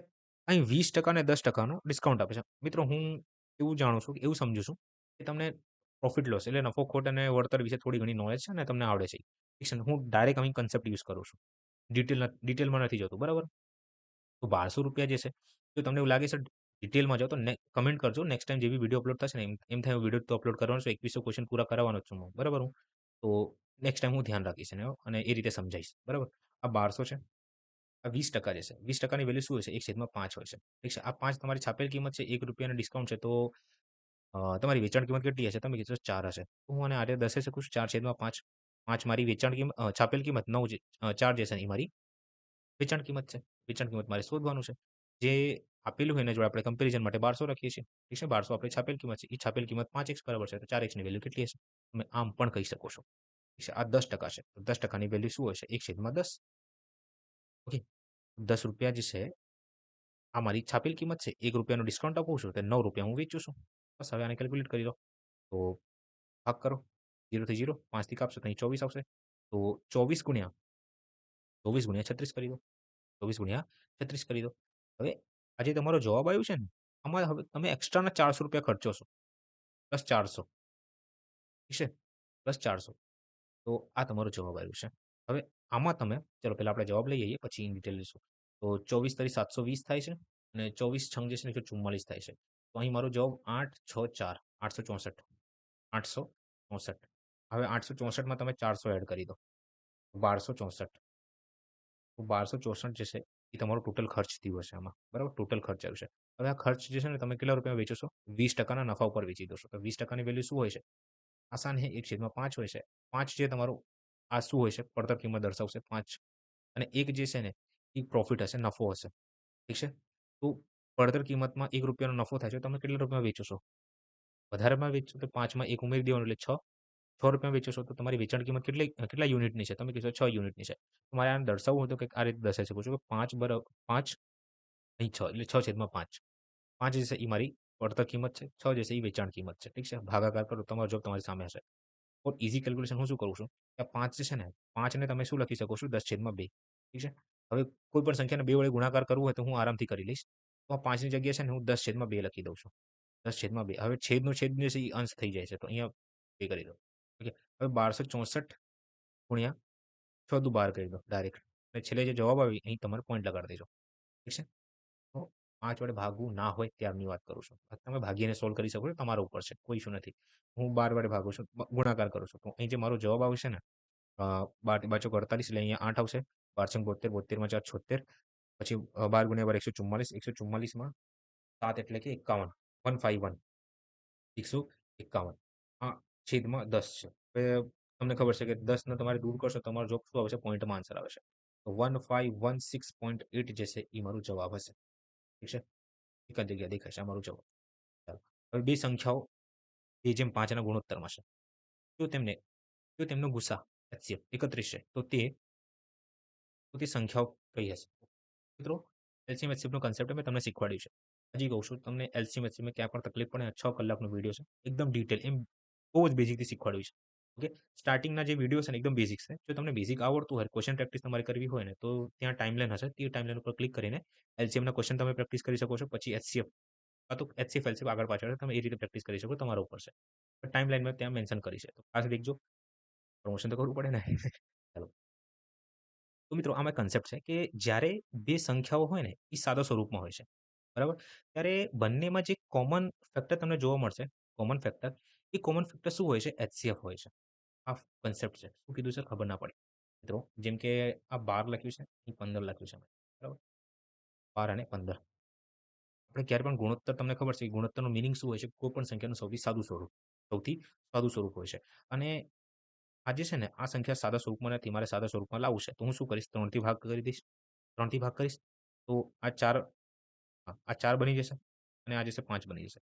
તો હવે આ સંખ્યાનો ફર્ધર કે આગળ સાદું સ્વરૂપ પોસિબલ છે? ના નથી. તો મેં આ સંખ્યાને કઈ સંખ્યા વડે ભાગ કર્યું છે? તમે કહેશો 3 વડે છે ને આને ભાગ કર્યું છે તમે. તો જો હું આ 4:5 છે અને હું 3 થી ગુણી દઉં 3 વડે ગુણાકાર કરી દઉં તો મને એની જ સંખ્યા પાછી મળી જશે. છે કે નહીં? તો બસ આ જે સંખ્યા વડે ગુણાકાર કરું છું ને બરાબર એ જ મારું એચસીએફ હોય છે. શું હોય છે? એચસીએફ એટલે કે લઘુત્તમ સામાન્ય અવયવ. બરાબર? આ મારો જવાબ હોય છે. લઘુત્તમ શું છે? ગુરુત્તમ છે. લઘુત્તમ કહું છું. ગુરુત્તમ. Okay HCF. ગુસા આપણે કહીએ છીએ. ગુસા. ઓકે. તો અહીં હું લખી દઉં છું. જેથી વધારે તમને ખબર પડે. બોલવામાં અને લખવામાં ઘણો ફરક હોય છે. તો કન્સેપ્ટ કંઈક આ રીતનું છે કે જ્યારે એ સંખ્યાઓ જ્યારે બે સંખ્યાઓ સાદા સ્વરૂપમાં હોય છે. સાદા સ્વરૂપમાં હોય છે. આ સોરી. સાદા સ્વરૂપમાં હોય છે ત્યારે બંનેમાં બંનેમાં જે જે કોમન એ સામાન્ય સંખ્યાથી સંખ્યાથી ગુણાકાર થાય છે કે ગુણીએ છીએ આપણે બરાબર ગુણીએ છીએ એ શું છે એચસીએફ છે જે સંખ્યાથી હું ગુણાકાર કરું છું ને એ મારું એચસીએફ હોય છે આ ડાયરેક્ટ કન્સેપ્ટને તમારે યાદ રાખવાનું છે ઓકે તો અહીં 3 જેમ અહીં 2/5 હશે શું છે 2/5 હશે તો અહીં એચસીએફ મારે 31 આપ્યો તો 31 વડે ગુણાકાર કરી દઈશ ઠીક છે 31 દુ 65 31 ગુણ્યા 5 155 65 અને 155 જશે એ મારો જવાબ આવી જશે યસ ઇટ ઇઝ પ્રેઝન્ટ 4 મારો જવાબ છે મિત્રો આ દાખલો વાંચો કે એક ટાંકીનો 2/7 ભાગ પાણીથી ભરેલો છે જ્યારે 30 લીટર પાણી બહાર કાઢવામાં આવે ત્યારે તે ખાલી થઈ જાય છે ટાંકીની ક્ષમતા કેટલી હશે મિત્રો જે સહી શબ્દોનો ગેમ છે ખરેખર કહું છું જો તમે આ સમજી ગયા ને 2/7 નો મિનિંગ શું હોય છે તો તમે કોઈ પણ દાખલાને આરામથી સોલ્વ કરી શકો છો એટલે અન્ડરસ્ટેન્ડિંગ તમારી વધી જશે કહેવાનું મિનિંગ એવું છે તો અહીંયા દેખજો, આ ખરેખર છે શું 2/7? તમે કહેશો સર આ તો અપૂર્ણાંક છે, ફ્રેક્શન છે. ઓકે. હવે ફ્રેક્શનમાં આ 7 શું દર્શાવે છે અને 2 શું દર્શાવે છે? તમે કહેશો સર 2 ને આપણે અંશ કહીએ છીએ અને આને છે છેદ કહીએ છીએ. ઠીક છે? અંશ અને છેદ. ખરેખર આનું મીનિંગ શું છે? છેદ શું હોય છે તમને ખબર છે? કોઈ પણ સંખ્યાનો એક પૂર્ણ ભાગ હોય છે. પૂર્ણ કે સંપૂર્ણ ભાગ તમે કહી શકો છો. કોઈ પણ સંખ્યા કે વસ્તુનો શું હોય છે? પૂર્ણ ભાગ હોય છે. અને આ 2 શું હોય છે કે એનો એક અંશ છે કે આનો એક પાર્ટ તમે કહી શકો છો. કહેવાનો મીનિંગ એવું છે કે મારી જોડે છે ને એક પિઝા છે. ઠીક છે? આ પિઝાના જે છે ને મેં 4 ભાગ કર્યા. અને અમે ટોટલ ભાગ કેટલા કર્યા? તમે કહેશો 4 ભાગ કર્યા છે. તો મને આ રીતે દર્શાવવું હોય તો હું આ રીતે દર્શાવું છું. 4 નીચે 4 લખી દઉં છું છેદમાં. ઓકે? જેને ઇંગ્લિશમાં ડિનોમિનેટર કહેવામાં આવે છે. તો ડિનોમિનેટર કે છેદની અંદર મેં 4 લખી દીધું. હવે આમાંથી એક પિઝાનો ભાગ હું લઈ લઉં છું. તો મેં કેટલા ભાગ લીધા છે? તમે કહેશો એક ભાગ છે તમે લઈ લીધું છે. તો આને હું આ રીતે દર્શાવી શકું છું કે 4 માંથી 1 ભાગ 4 માંથી 1 ભાગ મેં લીધું છે. તો સેમ મીનિંગ અહીં એવું થાય છે કે હું ધારી લઉં છું કે જે ટાંકીની ક્ષમતા હતી ને ભરવાની, ટોટલ ક્ષમતા એ 7 હતી. હવે 7 માંથી 2 અંશ, અંશ એટલે ભાગ કહેવામાં આવે છે. તો 2 ભાગ જે છે ને મેં એટલે ભરી નાખ્યું છે. 2 ભાગ જ મેં ટાંકીમાં ભર્યું છે. બરાબર? તો કેટલો ભાગ બાકી રહી ગયો છે? તમે કહેશો ક્લિયર દેખાય છે. 7 માંથી 2 છે ને 5 ભાગ જે છે એ બાકી રહ્યો છે, ખાલી રહ્યો છે. ઓકે. જ્યારે 30 લીટર પાણી બહાર કાઢવામાં આવે છે, ત્યારે તે ખાલી થઈ જશે. હવે જુઓ, ટાંકીમાં ટાંકી ફૂલે ફૂલ ભરાઈ નથી. બરાબર? ખાલી એમાં 2 યુનિટ પાણી હતું. હવે 2 યુનિટ પાણી જે છે ને કોણ દર્શાવે છે? આ 30 મીટર, 30 લીટર. 2 યુનિટ પાણીને હું 30 લીટરથી દર્શાવી શકું છું. કેમ? કેમ કે ટાંકીમાં માત્ર ને માત્ર 2 યુનિટ જ પાણી હતું. હવે એ 2 યુનિટ પાણી તમે કાઢી લો છો. એટલે કે 30 લીટર પાણી હતું. એ 30 લીટર પાણી તમે બહાર કાઢી લો છો. બરાબર?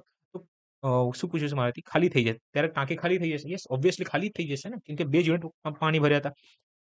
તો આ 2 યુનિટની વેલ્યુ 30 લીટર છે. તો ટાંકીની કેટલી ક્ષમતા હશે? તો ભાઈ આ જે કહે છે ગુણોત્તરમાં છે બધું.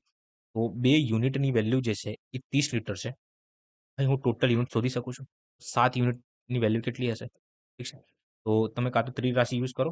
7 ગુણ્યા 30 છેદમાં 2. 2 થી ભાગ કરો તો 2 થી 15 આવશે. 15 ગુણ્યા 7 કરો તો 15 સિત્તા 105 લીટર તમારો જવાબ આવી જશે. ઠીક છે. ચાલો આ જુઓ. ખેતરની લંબાઈ અને પહોળાઈ 9:5 ના ગુણોત્તરમાં છે. જો ખેતરની પહોળાઈ 55 મીટર હોય અને ક્લિયર દેખાઈ ગયું, આ 55 છે, આ 5 છે. એક જ વસ્તુ કહીશ કે ભાઈ 11 નો મલ્ટિપલ જે છે એ મારો જવાબ હશે. 99 મારો જવાબ છે. ખબર ના પડી. જુઓ. લંબાઈ ને L લખું છું, પહોળાઈને હું B ને બ્રેડથ કહેવામાં આવે છે, B લખું છું. 9:5 માં છે, 9:5 માં છે. ઓકે? 9:5 માં છે. જો ખેતરની પહોળાઈ 55 મીટર છે, તો 5 જે છે ને એ શું દર્શાવે છે? 55 મીટર. બરાબર? તો 9 શું દર્શાવશે? તમે કહેશો ત્રિરાશિનો યુઝ કરી શકો છો. તો 5 ઈ 55 બરાબર છે, તો 9 બરાબર કેટલા? ગુણોત્તરનું મિનિંગ એવું જ થાય છે. સરખામણી માટે યુઝ કરવામાં આવે છે, સંબંધો દર્શાવવા માટે યુઝ કરવામાં આવે છે. બરાબર?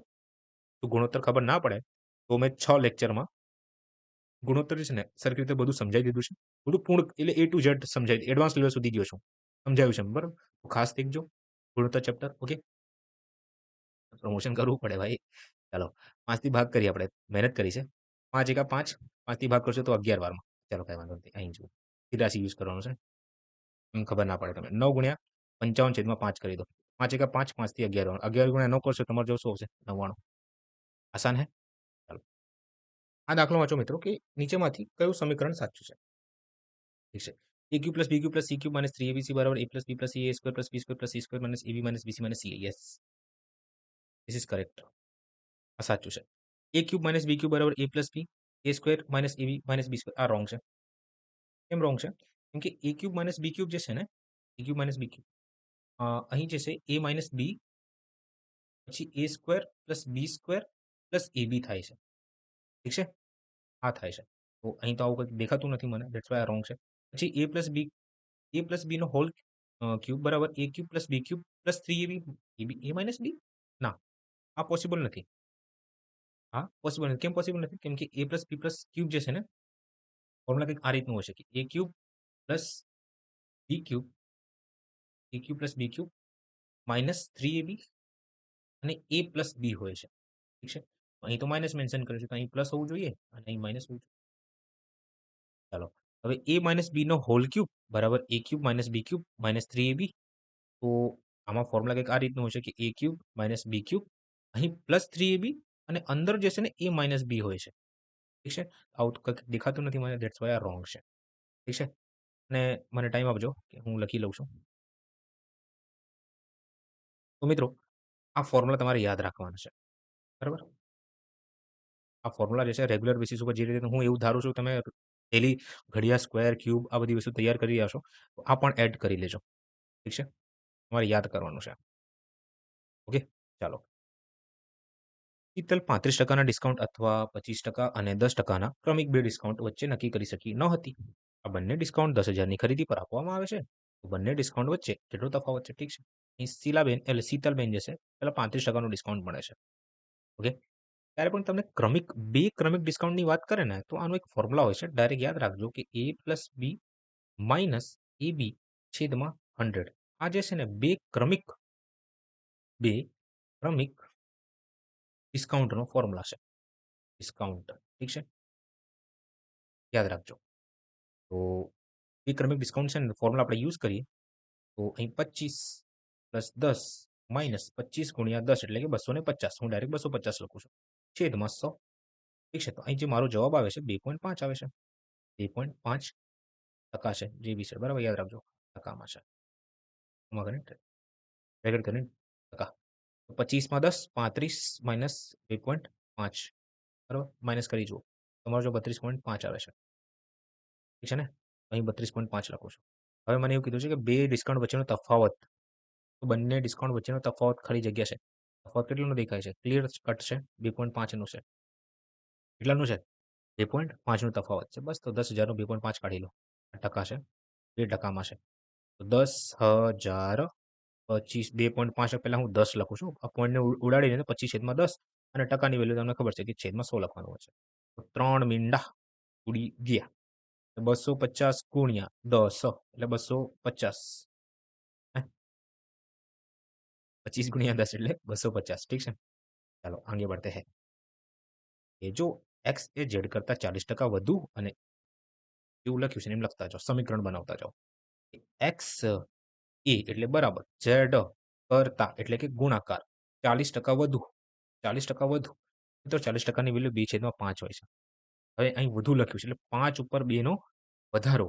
5 ઉપર 2 નો વધારો એટલે 5 થી જે વસ્તુ જે છે એ 7 બની ગઈ છે કે સંખ્યા જે છે એ 7 બની ગઈ છે. આનું ક્લિયર મીનિંગ એવું થાય છે. આગળ વાંચો. વાય એ એટલે બરાબર ઝેડ પર અહીં લખી દીધું કરતા એટલે કે ગુણાકાર 25%. 25%ની વેલ્યુ 1/4 હોય છે. અહીં લખ્યું છે વધુ. તો 4 જે છે કોઈ એક બેઝ મારું હતું. બરાબર? આમાં જે છે ને 1 નો વધારો થઈ રહ્યો છે જેથી હવે એ જે છે 5 બની જાય છે. મારે આને દર્શાવવું હોય તો 4 ઉપર એટલે 5/4 આનું આટલું વધારો થયું છે. કહેવાનો મિનિંગ એવું થાય છે. બસ તમારી સામે દરેક વસ્તુ છે. આ ઝેડ છે ને હું છેદમાં લેતા આવું છું એક્સના. એક્સ છેદમાં ઝેડ બરાબર 7/5. તો નિષ્કર્ષ શું છે કે એક્સની વેલ્યુ 7 છે ને ઝેડની વેલ્યુ 5 છે. બરાબર? આ વાય આ ઝેડને હું છેદમાં લેતો આવું છું. બરાબર? તો આ 5/4 થઈ જશે. નિષ્કર્ષ કે કન્ક્લુઝન કે રિઝલ્ટ કહી શકો છો કે 4 વાયની વેલ્યુ 5 છે, ઝેડની વેલ્યુ 4 છે. હવે શું પૂછ્યું છે કે કેટલા કરતા હશે? તો ભાઈ પહેલા તમારે ગુણોત્તરમાં ફેરવું પડશે ખરેખર કહું તો. એક્સ વાય ઝેડ છે આ રીતે લખી દો. ઠીક છે? હવે એક્સ વાય 7/5 વાય ઝેડ જે છે એ 5/4 છે. ઠીક છે? શું થઈ ગયું? થઈ ગયું છે. અહીં તમારે જે છે ઝેડ લખવું ઝેડ વચમાં લખવું પડશે. ઝેડ, એક્સ અને વાય આ રીતે. ઓકે? ચાલો. હવે એક્સની જગ્યાએ હું 7 લખું છું. ઝેડની જગ્યાએ હું 5 લખું છું. વાયની જગ્યાએ અહીં હું 5 લખું છું અને ઝેડની જગ્યાએ 4 લખું છું. આસાન હે. જ્યાં કોપી મેથડ યુઝ કરો. અહીં 5 લખી દો, 4 હોય તો અહીં 4 લખી દેવાનું. તો મિત્રો આ શું કર્યું ખબર ના પડે તો ગુણોત્તર ચેપ્ટરમાં બેઝિક શીખવાડ્યું છે. ફર્સ્ટ લેક્ચર છે. ખાસ દેખજો. ઠીક છે? 7/4 કરો. 5/4 કરો. બચ્ચું 25 કરો. હવે શું પૂછ્યું છે મારાથી કે એક્સ એ વાય કરતા કેટલા ટકા વધુ છે?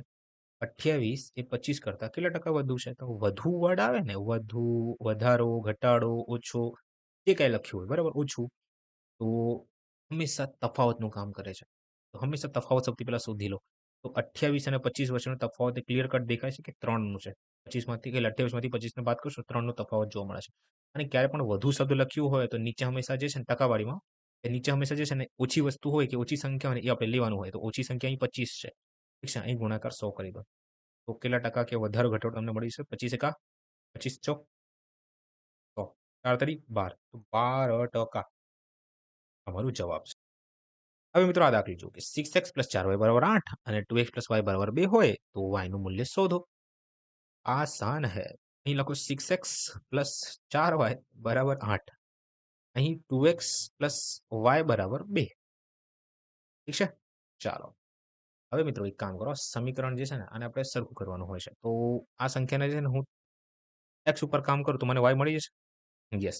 તો અહીં આ 6 છે ને, તો હું 2 ને 6 બનાવી દઉં તો કોઈને તકલીફ ના. અહીં 3 થી ગુણાકાર કરી દઉં છું આને. તો અંદર મારે 3 થી ગુણાકાર કરવું પડશે. અહીં બી મારે 3 થી ગુણાકાર કરવું પડશે. ઠીક છે? તો અહીં 6x લખું છું. અહીં 4y લખું છું.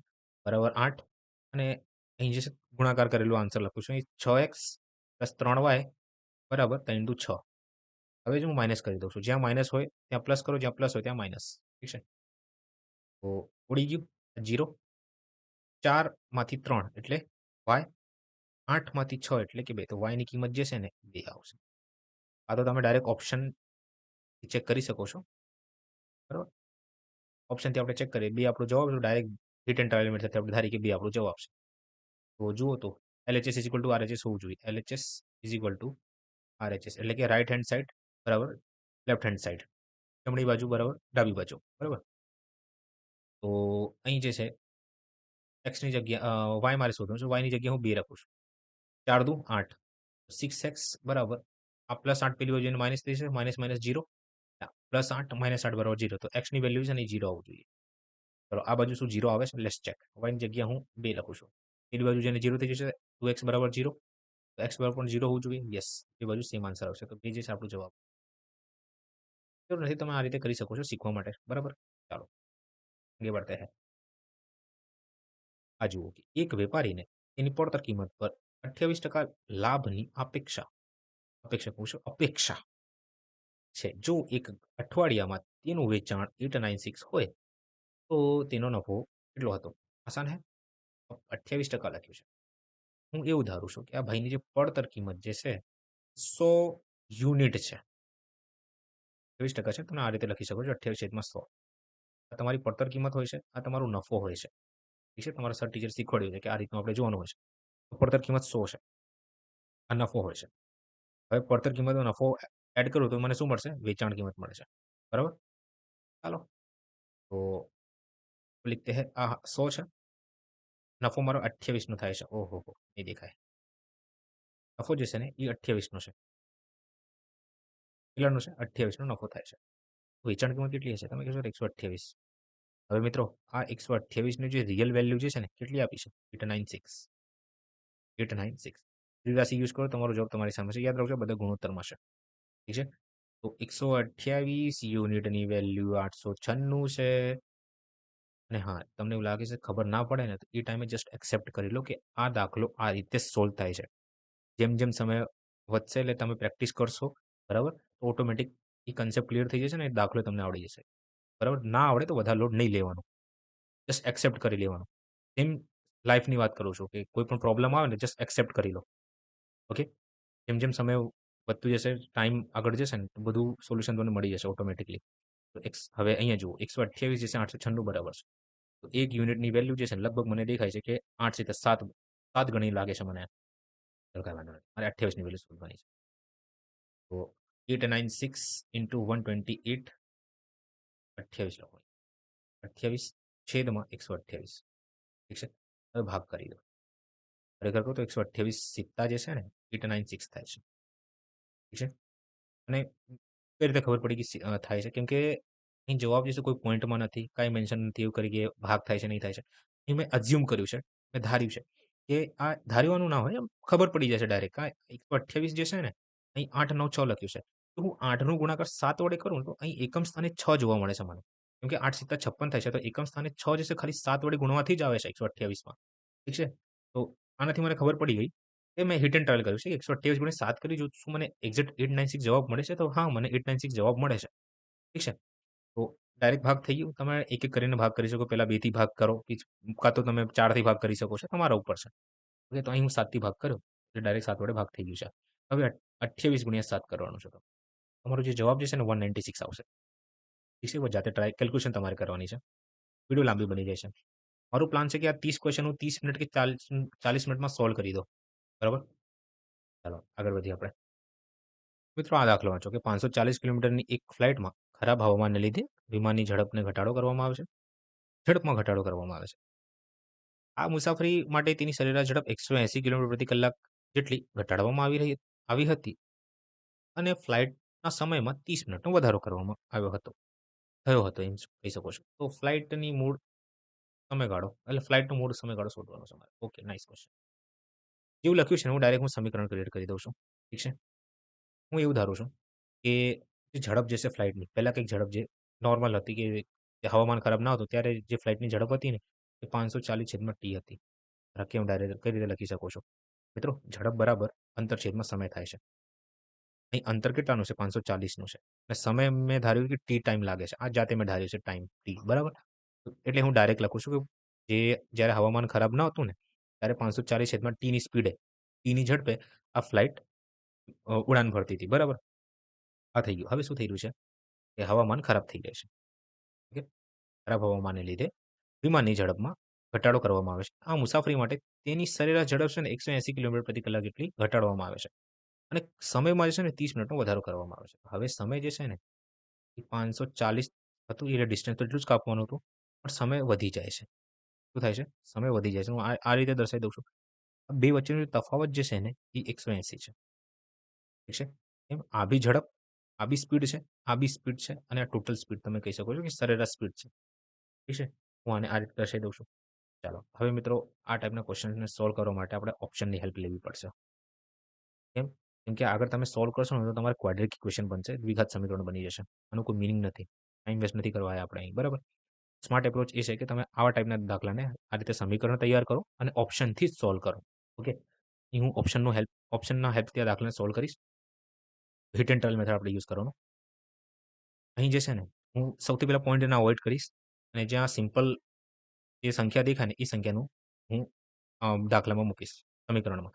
પણ આના પહેલા હું એક કામ કરીશ કે આ 30 મિનિટ છે ને આ 30 મિનિટને હું 0.5 કલાક લખી દઉં છું. 0.5 કલાક. કેમ આવું લખ્યું તમને ખબર છે ને કે 1 કલાકમાં 60 મિનિટ હોય છે. ઠીક છે? તો 30 મિનિટમાં કેટલી કલાક? તમે કહેશો 30/60. 30 એકા 30, 30 થી 2 વારમાં 1/2 ને શું લખવામાં આવે? તમને ખબર છે ને 0.5 લખવામાં આવે છે. એટલે મેં ડાયરેક્ટ 0.5 લખ્યું છે. તો અહીં જે છે હું 0.5 લખું છું.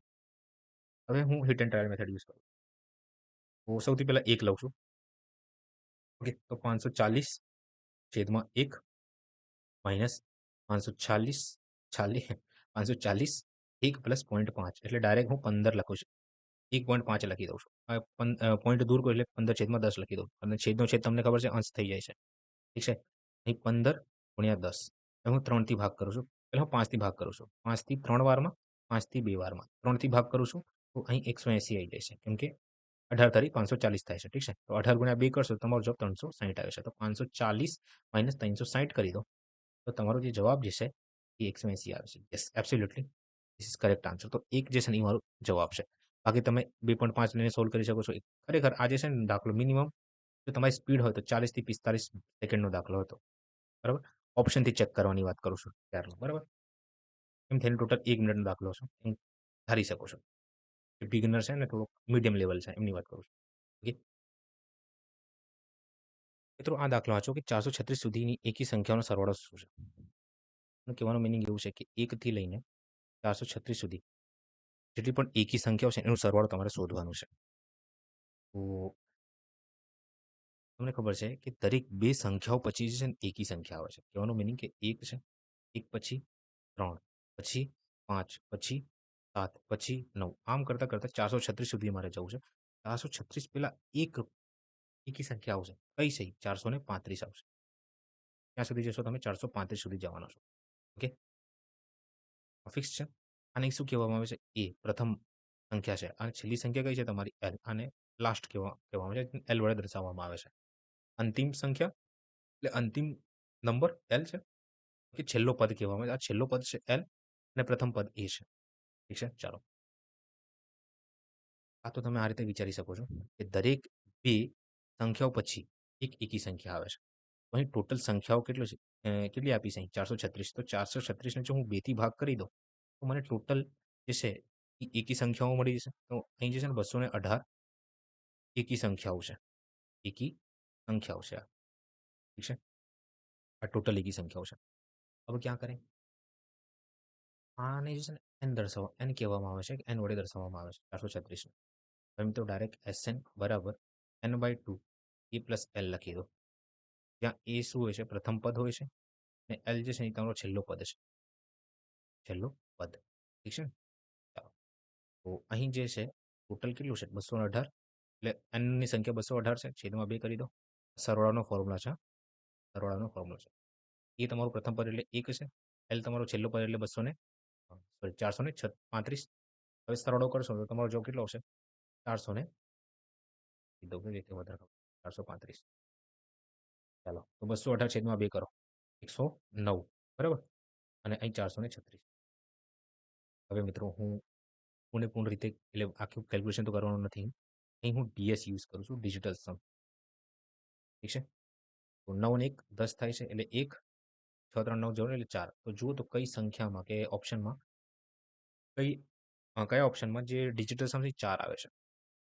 અહીં જે છે વાંચન અહીં 6 આવે છે તો આ નથી. અહીં જે છે 52 314 એટલે 4 3 7 1 8 8 ને 10 5 5 16 આ નથી. ઠીક છે? અહીં 6 આન્સર આવે છે. 4 ને 2 6 6 12 7 19 1 5 અને 1 6 અહીં 6 આવે છે. તો આ તમારો સાચો જવાબ હશે. ઠીક છે? 47 524. કેમ? કેમ કે 5 ને 4 9 9 ને આપણે 0 ગણીએ છીએ. 7 ને 2 9 માત્ર શું વધ્યું? 4. તો 4 મારો જવાબ હશે. ઠીક છે? એક સમાંતર શ્રેણીમાં ડી બરાબર -5. ઓકે. આ તો ડાયરેક્ટ ફોર્મ્યુલા તમારે યુઝ કરવાનું છે. ટીએન બરાબર a plus n minus 1 into D. ઠીક છે? આ ફોર્મ્યુલા યુઝ કરો તમારો જવાબ આવી જશે. અહીં n જે છે ને એ 8 લખ્યું છે. 8 માઇનસ 1 લખો. 8 માઇનસ 1. ડી જે છે એ -5 છે. 5 લખો. પ્લસ આઈ થિંક આ તમને ટીએન પૂછ્યું છે મારા હિસાબથી. ટીએન લખ્યું છે. ઠીક છે? ટીએનની વેલ્યુ જે છે ને એ 12 છે. મારે એ શોધવાનું છે. અહીં 12 લખો, અહીં એ લખો, અહીં પ્લસ લખો, અહીં 7 લખો, આ -5 હશે. ઠીક છે? 12 બરાબર એ પ્લસ ના લખાય, -35 લખાશે. કેમ? 7 ગુણ્યા 5 કરશો તો -35 જવાબ આવે છે. તો આ 12 પ્લસ 35 કરી દો અને એ લખી દો. 47 તમારો જવાબ આવી જશે. 47 બરાબર એ. ઠીક છે? ચાલો નેક્સ્ટ. એ એ દ્વારા કામના ભાગને સમાપ્ત કરવામાં જે સમય લાગે છે તે બી દ્વારા લેવામાં આવેલ સમય કરતાં બમણો અને સી દ્વારા લેવાયેલા સમય કરતાં 3 ગણો છે. જો તે ત્રણેય એક સાથે કામ કરે તો તેમને સમગ્ર કાર્ય પૂર્ણ કરવામાં 4 દિવસનો સમય લાગે છે. તો એકલો બી કેટલા દિવસમાં કામ પૂર્ણ કરી શકે છે? હમ. આમાં કંઈક આપણે જુગાડ કરવું પડશે. એ, બી, સી. અહીં હું સમય લખું છું અને અહીં જે છે ને કાર્યક્ષમતા હશે. કાર્યક્ષમતા. ચાલો. તો એ દ્વારા કામના ભાગને સમાપ્ત કરવામાં જે સમય લાગે છે ને, એ બી દ્વારા લેવામાં આવેલા સમય કરતાં બમણો છે. ઓકે. અને સી દ્વારા લેવામાં આવેલો સમય કરતાં 3 ગણો છે. તો સૌથી પહેલા મારે સી ને જોવું પડશે. હું ધારું છું કે સી જે છે ને, આ 2 યુનિટ કામ કરે છે. સી જે છે, એ 2 યુનિટ કામ કરે છે અને 2 નું 3 ગણું એટલે 6. 2 ગુણ્યા 3 કરી દેવાનું એટલે 6. 6 યુનિટ કે ધારી લો કે 2x યુનિટ કામ કરે છે. સમયમાં કામ કરે છે અને આ જે છે 6x થઈ જશે. બરાબર? કેમ કે આનું 3 ગણું છે. અને બીનું બમણું. તો બીનું બમણું ક્યારે થશે? જ્યારે આ બી જે છે 3 હશે ત્યારે. ક્લિયર દેખાય છે? 3 નું બમણું 6 થાય છે અને 2 નું 3 ગણું 6 થાય છે. ઠીક છે? તો આને આ રીતે આપણે જુગાડ લગાડવાનું હોય છે. વિચારવું પડશે થોડું. બાકી તમારે સોલ્વ કરવું તો તમે આને એક 1x ધારીને 3x ધારીને 1/3x 1/2x ધારીને સોલ્વ કરી શકો છો. પણ યુઝ્યુઅલી હું હંમેશા આ રીતે સોલ્વ કરું છું. મિત્રો હજી કહું છું કે તમને એક વારમાં ખબર ના પડે ને, 2 વાર જુઓ, 3 વાર જુઓ. 3 વાર પછી પણ ખબર ના પડે તો એ દાખલાને સાઈડમાં મૂકી દો. જેમ જેમ સમય આગળ વધતો જશે, બરાબર, ઓટોમેટિક તમને ખબર પડી જશે. પ્રેક્ટિસ કરતા રહેશો ને, ઓટોમેટિક તમને ખબર પડવાની સ્ટાર્ટ થઈ જશે. એ વધારે લોડ નહીં લેવાનો, હજી કહું છું. ઓકે? ચાલો. તો આ 6x 3x અને 2x છે. યાદ રાખજો ત્રણે ગુણોત્તરમાં છે. પેન ચેન્જ કરું છું. હવે મિત્રો તમને ખબર છે કે જ્યારે કાર્ય હું એવું ધારું છું કે અહીં કાર્ય જે છે ને એ અચળ છે. કાર્ય જ્યારે અચળ હોય ને, ફોર્મ્યુલા શું કહે છે મને કે work is equal to formula કંઈક આ રીતનું છે કે કાર્ય બરાબર સમય ગુણ્યા કાર્યક્ષમતા. કાર્યક્ષમતા આ ફોર્મ્યુલા હોય છે. ઠીક છે? તો કહેવાનું મિનિંગ કે જ્યારે કાર્ય અચળ હોય દરેક કેસમાં, દરેક કેસમાં કાર્યજેશી અચળ હોય કે કોન્સ્ટન્ટ હોય, બરાબર? ત્યારે સમય અને કાર્યક્ષમતા છે ને એકબીજાના વ્યસ્ત પ્રમાણમાં હોય છે. એકબીજાના વ્યસ્ત પ્રમાણમાં છે. એનું મીનિંગ શું? કે જો તમારી કાર્યક્ષમતા વધારે હશે ને, તો તમને સમય ઓછું લાગશે. જો તમારી કાર્યક્ષમતા ઓછી હશે ને, તો તમને સમય વધારે લાગશે. ઠીક છે? આ વાઇસ વર્સા તમે કહી શકો છો. એકબીજાના વિરુદ્ધમાં છે. અપોઝિટ છે એમ કહી શકો છો. All done? અને મેં તમને શીખવાડ્યું છે કે ક્યારે પણ આ રીતનું ગુણોત્તર તમને દેખાય ને, એક કામ કરો. સૌથી પહેલા મારે એનું શોધવાનું છે કે એની કાર્યક્ષમતા શું હશે? તો એ ઉપર હાથ મૂકી દો. એટલે 6x ઉપર હાથ મૂકી દો. ઠીક છે? આ ગુણોત્તર છે કઈ રીતે લેવાનું હોય છે મેં તમને શીખવાડશે. એકચ્યુઅલી આ એલસીએમ એટલે લસા લઈને દાખલો સોલ્વ કરવાનો હોય છે. જો તમને ખબર ના પડે આ મેં કઈ રીતે કર્યું છે, ગુણોત્તર ચેપ્ટર મેં તમને સરખી રીતે શીખવાડ્યું છે. ત્યાં જઈને દેખજો એક ચેપ્ટરને, બરાબર? 6 વિડીયો અપલોડ કર્યું છે. A to Z બધું કન્સેપ્ટ આવી ગયું છે એમાં. ઠીક છે? કલાકનો લેક્ચર છે એ. ચાલો. અ, આપણે એબીસી છે. મારે એની કાર્યક્ષમતા શોધવાની છે. તો 6x ઉપર હાથ મૂકી દો. મૂકી દીધું? હવે તમને કેટલી સંખ્યાઓ દેખાય છે? 3 અને 2 તો 3 ગુણ્યા 2 કરી દો. તો અહીંયા 6x લખી દો. હવે 3x ઉપર હાથ મૂકો. તમને કેટલી સંખ્યાઓ દેખાય છે? તમે કહેશો 6 અને 2 દેખાય છે. 6 અને 2 નો ગુણાકાર કરી દો. અહીં 12x લખી દો. ઠીક છે ને? ચાલો. હવે 2x ઉપર હાથ મૂકો. C ઉપર હાથ મૂકો. તમને કેટલી સંખ્યાઓ દેખાય છે? તમે કહેશો 6 અને 3 મને દેખાય છે. તો 6 તરી 18 લખી દો. 18x લખી દો. પૂરું થઈ ગયું. હવે મિત્રો આ ગુણોત્તરમાં છે તે સાદા સ્વરૂપમાં હશે. તો બધાને 6 થી ભાગ કરી દો. અહીં 1 આવશે. 6 એકા 6, 6 દુ 12, 6 તરી 18. ઠીક છે? પૂરું થઈ ગયું. હવે ટોટલ કાર્યક્ષમતા કેટલી છે તમારી? 3 ને 2 5 અને 1 6. ટોટલ કાર્યક્ષમતા કેટલી? 6x જે છે એ 6 યુનિટ જે છે એ તમારી કાર્યક્ષમતા છે. હવે મને આગળ એવું કીધું છે, જો તેમને સમગ્ર કાર્ય પૂર્ણ કરવામાં 4 દિવસનો સમય લાગે છે. કેટલા દિવસનો સમય લાગે છે? 4 દિવસનો સમય લાગે છે. અહીં તમને સમય આપ્યું છે. અહીં તમારી કાર્યક્ષમતા તમે શોધી લીધી છે. કેટલી છે? 6x છે. તો સમય ગુણ્યા કાર્યક્ષમતા એ શું હોય છે? કાર્યક્ષમતા. એ શું હોય છે? ટોટલ કાર્ય, કુલ કાર્ય હોય છે આ. ઠીક છે? તો અહીંથી હું કુલ કાર્ય શોધી શકું છું. તો સમય જે છે એ 4 દિવસમાં ત્રણેય જણા કાર્ય કરી રહ્યા છે. આ ત્રણેયનું ટોટલ કાર્યક્ષમતા કેટલી છે? 6x તો અહીંયા 6x લખી દઉં છું. તો ટોટલ કાર્ય કેટલું થઈ ગયું છે? તમે કહેશો 24x જે છે ટોટલ કાર્ય થઈ ગયું છે. મિત્રો હું 1/3 ધારીને 1/4x ધારીને નથી કરવાનો. હું આ રીતે દાખલો ગણું છું. અને તમારે આ રીતે જ ગણવાનું છે અને આ લોજિક લગાડવાનું હોય છે તમને. બરાબર? ચાલો. તો 4 ગુણ્યા 6x બરાબર 24x થઈ ગયું. ઓકે? નેક્સ્ટ જુઓ. આ તમારું ટોટલ કાર્ય આવી ગયું છે. ઓકે. હવે મારાથી પૂછ્યું છે કે તો એકલો એટલે આ કુલ કાર્ય છે 24x જે છે એ ટોટલ કાર્ય છે. તો એકલો બી કેટલા દિવસમાં કાર્ય પૂર્ણ કરી શકે છે? તો તમને ખબર છે કે કાર્ય તમારે એ સમય તમારે શોધવાનું છે ને. સમય જે છે ને કાર્યછેદમાં કાર્યક્ષમતા હોય છે. કાર્યછેદમાં કાર્યક્ષમતા. આ ફોર્મ્યુલાથી જ મેં નીકળ્યું છે. ઓકે. મારે સમય શોધવાનો છે. કાર્ય જે છે મને ખબર છે કે ટોટલ કાર્ય મારી જોડે 24x છે. અને બીની કાર્યક્ષમતા જે છે ને અહીં 2x છે. બીની કાર્યક્ષમતા કેટલી છે? 2x છે. તો છેદમાં 2x લખી દો. x થી x કપાઈ જશે. 2 થી ભાગ કરી દો. તમારો જવાબ જે છે ને 12 આવી જશે. 12 દિવસમાં જે છે આ ભાઈ કાર્ય પૂર્ણ કરી શકશે. ઓકે. ચાલો. હોપ છો તમને ખબર પડી હશે. સોરી. ચાલો. અહીંયા જુઓ. આ દાખલો વાંચો મિત્રો કે P અને Q ની સરેરાશ માસિક આવક આટલી છે. Q અને R ની આટલી છે અને P અને R ની આવક જે છે આટલી છે. બરાબર? 6800 છે. મેં તમને શું કીધું કે સરેરાશ વડાવે તો હવે તો હું આ રીતનું લખીશ કે A બરાબર S છેદમાં N. S મારે કુલ સરવાળો, N મારી કુલ સંખ્યા, A મારું સરેરાશ છે. All done? ચાલો. તો અહીં P પ્લસ Q છે. P પ્લસ Q બરાબર આ સરેરાશ જે છે એ 54 છે. તો સરવાળો કેટલો હશે P પ્લસ Q નો? તમે કહેશો સર આનું બમણું કરી દો. કેમ બમણું કરવાનું છે મારે? કેમ કે અહીં 2 સંખ્યાઓ છે. અને હું બમણું કરીશ ને તો 5400 નું બમણું એટલે 2 ગણું કેટલું થાય છે? 10,800. Q અને R. Q અને R ની માસિક આવક 6200 છે. તો 6200 નું 2 ગણું 12,400. પછી R અને P ની આવક જે છે એ 6800 છે. સરવાળો એટલે ટોટલ સરવાળો 36 એટલે 13,600. ઠીક છે ને? ચાલો. All done. હવે હું એક કરીને આ લાસ્ટ ટાઈમ શીખવાડું છું. હવે નેક્સ્ટ ટાઈમ ડાયરેક્ટ હું 2PQR લખી દઈશ. આવું કંઈક મને દેખાય ને. આ P plus Q plus R plus Q plus R plus P આ બરાબર છે કોના? 2 મીંડા 8 4 12 6 18. બરાબર છે ને? 6 4 10 ને 18. 3 ને 5 અને 1 6 અને અહીં 3. તો 36,800 છે ટોટલ સરવાળો આવે છે. હવે મિત્રો અહીં P કેટલી વખત આવ્યું છે? તમે કહેશો 2 વખત. Q કેટલી વખત આવ્યું છે? 2 વખત. R કેટલી વખત આવ્યું છે? 2 વખત. ઠીક છે ને? આ કોના બરાબર છે? 36,800 ના. All done? ચાલો. હવે આમાંથી 2 હું કોમન કાઢી લઉં છું. તો 2p + q + r બરાબર 36,800. ઠીક છે ને? ચાલો. अब क्या करें? p + q + r બરાબર 2 ને હું નીચે મોકલી દઉં છું. 36,800 ના. ઓકે? આનાથી ભાગ કરી દઉં તો મારો જે જવાબ આવે છે એ 18,400 આવે છે. કેટલું? 18,400. ઠીક છે? 18,400. તો આનાથી મને ખબર પડી ગઈ કે p + q + r ની જે વેલ્યુ જે છે એ 18,400 છે. All done? હવે અહીં Q અને R ની વેલ્યુ જે છે એ 12,400 અહીં લખ્યું છે. તો P ની વેલ્યુ આરામથી શોધી લઈશ. Q પ્લસ R જે છે એ 12,400 છે. આમાંથી બાદ કરી દો તો P ની વેલ્યુ તમને મળી જશે. 12,400 ને આ બાજુ લઈ જાઓ 18,400 ની બાજુમાં. તો 18,400 માઇનસ 12,400 તમારો જવાબ શું આવશે? 12,400 તમારો જવાબ શું આવશે? 6,000. ઠીક છે?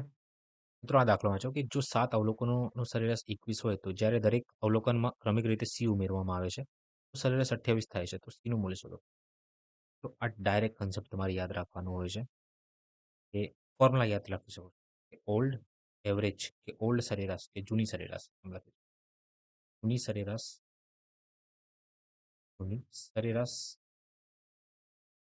પ્લસ જે આપણે નંબર ઉમેરી રહ્યા છે ઉમેરાતું નંબર આ તો આપણે લખી દો કે એક્સ કોઈ નંબર હશે એ આપણે એડ કરી રહ્યા છે બરાબર સંખ્યા આ બરાબર હશે નવી સરેરાશ. ઠીક છે આ ડાયરેક્ટ કન્સેપ્ટ કે ફોર્મ્યુલા તમે યાદ રાખી શકો છો. હવે બેઝિક કન્સેપ્ટ જે છે ને એ તો હું તમને સરેરાશમાં શીખવાડી શકું છું. વિડીયો બહુ જ લાંબી બની જાય. તો આ જૂની સરેરાશ જે છે અહીં 21 છે. હવે આમાં C ઉમેરવામાં આવે છે. તેથી નવી સરેરાશ જે છે ને 28 થઈ જાય છે. આ યાદ કરી લો ડાયરેક્ટ. C બરાબર 28 માઇનસ 21 કરી. તમારો જવાબ છે 7 આવે છે. યાદ રાખજો. એ એક વસ્તુની ચિહ્નિત કિંમત પર 5%ની છૂટ આપવામાં આવે છે.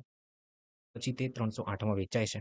તો તેની નિશ્ચિહ્નિત કિંમત ચાલો ડાયરેક્ટ હું સોલ્વ કરી શકું છું પણ આપણે સમજી લઈએ. આ 12%ની છૂટ આપે છે તો 12/100 આને લખીશું. આ 100 શું છે મારી છાપેલ કિંમત છે. ઠીક છે અને 12 જે છે ને આ ડિસ્કાઉન્ટ એટલે કે વળતર છે. તો છાપેલ કિંમતમાંથી વળતરનો બાદ કરીએ તો મને શું મળશે? વેચાણ કિંમત મળે છે. વેચાણ કિંમત મળે છે. ઓકે વેચાણ કિંમતની રિયલ વેલ્યુ કેટલી આપી છે? 308 આપી છે. 100માંથી 12ને બાદ કરીશ તો શું મળશે મને? અહીં મારી વેચાણ કિંમત સરખી આપણે લખી દઈએ. અહીં છાપેલ કિંમત અહીં છાપેલ કિંમત છે.